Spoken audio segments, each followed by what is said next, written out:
Hello friends, ഇന്ന് നമ്മൾ discuss ചെയ്യുന്നത് കാൾ മാർക്സിനെ കുറിച്ചാണ്. കാൾ മാർക്സ് ഒരു ജർമ്മൻ ഫിലോസഫറാണ്. He wrote a wide variety of themes including capitalist societies, class and class conflict, political economy, എക്സെട്രാസ്.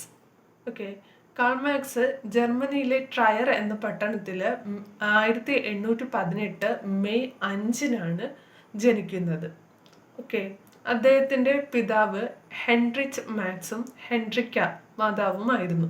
ഒരു ജൂയിഷ് ഫാമിലിയിലായിരുന്നു അദ്ദേഹം ജനിച്ചത്. ഓക്കെ, അദ്ദേഹത്തിൻ്റെ പ്രാഥമിക വിദ്യാഭ്യാസത്തിന് ശേഷം അദ്ദേഹം ആഫ്റ്റർ ദി ഇൻഡസ്ട്രിയലൈസേഷൻ ധാരാളം ഫാക്ടറികൾ വരികയും ആ ഫാക്ടറിയിൽ അദ്ദേഹം കണ്ടതാണ് ഈ ക്യാപിറ്റലിസം. അതായത് ഈ ബൂർഷ്വാസികൾ എന്ത് ചെയ്തു, സാധാരണ വർക്കേഴ്സിനെ കൊണ്ട് വർക്ക് ചെയ്യിപ്പിക്കുകയും എന്നാൽ വർക്കേഴ്സിന് അതിൻ്റെ ഒരു വേജസ് നൽകാതെ അതിൻ്റെ ലാഭം പ്രോഫിറ്റ് ക്യാപിറ്റലിസ്റ്റ് എടുക്കുന്നതായിട്ടും അദ്ദേഹം കണ്ടു. ഓക്കെ, അപ്പോൾ ഇത് അദ്ദേഹത്തിന് അത്രയ്ക്ക് അങ്ങോട്ട് ഇഷ്ടപ്പെട്ടില്ല.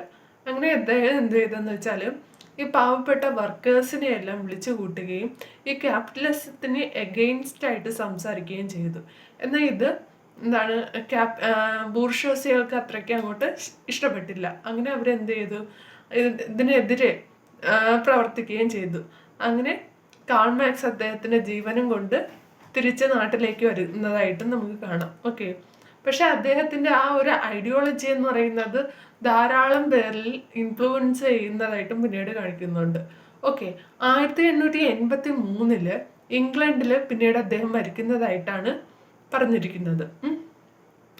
പിന്നെ നമുക്ക് പറയുന്ന ഐഡിയോളജി എന്ന് പറഞ്ഞിരുന്നത് അതുകൊണ്ട് ആ തത്വചിന്തയെ കുറിച്ചാണ്. അതായത് ചിന്താഗതിയാണ് അതിൽ കൂടുതൽ ഇമ്പോർട്ടൻസ് നൽകിയിട്ടുള്ളത്. പിന്നെ കാൾ മാർക്സിനെ ഇൻഫ്ലുവൻസ് ചെയ്തിട്ടുള്ള ഒരു വ്യക്തിയാണ് ഹെഗൽസിന്റെ വ്യൂസ് അദ്ദേഹത്തിന് വളരെ ഇൻഫ്ലുവൻസ് ആയിട്ടുണ്ട്. ഓക്കെ, ഹെഗൽ പറയുന്നത് എന്താണെന്ന് വെച്ചാൽ the human mind is ultimate. അതായത് മനുഷ്യന്റെ ചിന്തയാണ് എന്താണ് ഈ സൊസൈറ്റിയുടെ ഡെവലപ്മെന്റിന് തന്നെ കാരണം. ഓക്കെ, വളരെ ശരിയല്ലേ. അതായത് പണ്ട് കാലത്ത് നമുക്ക് ഓൺലൈൻ ക്ലാസ് എന്ന് പറയുന്നത് അക്സെപ്റ്റബിൾ അല്ല. എന്നാൽ ഇപ്പോഴാണെങ്കിലോ അങ്ങനെയാണോ, ടെക്നോളജിയിൽ ധാരാളം ഡെവലപ്മെൻ്റ് ഉണ്ട്. ഇന്ന് ഏത് വീട്ടിലാണ് ഫോണില്ലാത്തത്? ആൻഡ്രോയിഡ് മൊബൈൽ ഫോണുണ്ട്, നെറ്റുണ്ട്, അല്ലേ? അപ്പോൾ ഇന്ന് നമുക്ക് എവിടെ ഇരുന്നാലും നമുക്ക് എന്താണ് ക്ലാസ്സുകൾ അറ്റൻഡ് ചെയ്യാനുള്ള ഒരു സംവിധാനമൊക്കെ വന്നു കഴിഞ്ഞു. അപ്പം അതൊക്കെയാണ് അതിൽ പറയുന്നത്. അത് കഴിഞ്ഞിട്ട് പിന്നെ പറയുന്ന പൊളിറ്റിക്കൽ എക്കണോമി.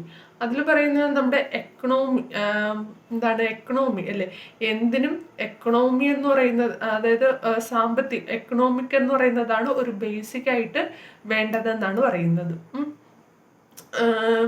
അത് കഴിഞ്ഞ് സർപ്ലസ് വാല്യൂസ് അതിനെ ബേസ് ചെയ്ത് വരുന്നതാണ്. സർപ്ലസ് വാല്യൂവിൽ പറയുന്നത് നമ്മളൊരു 50 രൂപയ്ക്ക് കടയിൽ നിന്ന് ഞാനൊരു സാധനം വാങ്ങി.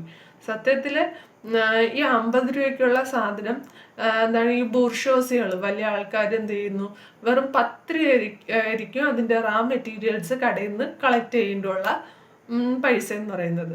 ഇനി ഇങ്ങനെ കളക്ട് ചെയ്ത ഈ റാ മെറ്റീരിയൽസ് നമ്മുടെ ലേബേഴ്സിനെ കൊണ്ട് ജോലി ചെയ്യിപ്പിച്ച് അതൊരു പ്രൊഡക്റ്റാക്കി മാറ്റുന്നു. അപ്പോൾ ഈ പ്രൊഡക്റ്റാക്കി മാറ്റുമ്പോൾ ഈ വർക്കേഴ്സിന് ഒരു 10 രൂപ എന്താണ് ജോലിക്കൂലിയായിട്ട് നൽകുന്നു. അങ്ങനെ ടോട്ടലി 20 രൂപയാണ് നമ്മുടെ ബൂർഷ്വാസികളുടെ കയ്യിൽ നിന്നും ആകുന്നത് ഒരു പ്രൊഡക്റ്റിന് വേണ്ടി. ഓക്കെ, ബാക്കി 30 രൂപ അതിൽ നിന്നുള്ള പ്രോഫിറ്റാണ്. ഈ പ്രോഫിറ്റ് ആർക്ക് പോകുമെന്ന് വെച്ചാൽ നമ്മളെ ക്യാപിറ്റലിസ്റ്റ് അല്ലെ, മുതലാളി വർഗത്തിനായിട്ട് പോവുകയാണ് ചെയ്യുന്നത്. ഓക്കെ, അതാണ് സർപ്ലസ് വാല്യൂസിൽ പറയുന്നത്. ഓക്കെ, ഇത്രയൊക്കെയാണ് ആ ഫസ്റ്റ് യൂണിറ്റിൽ പറയുന്നത്. Thank you for watching. Have A nice day.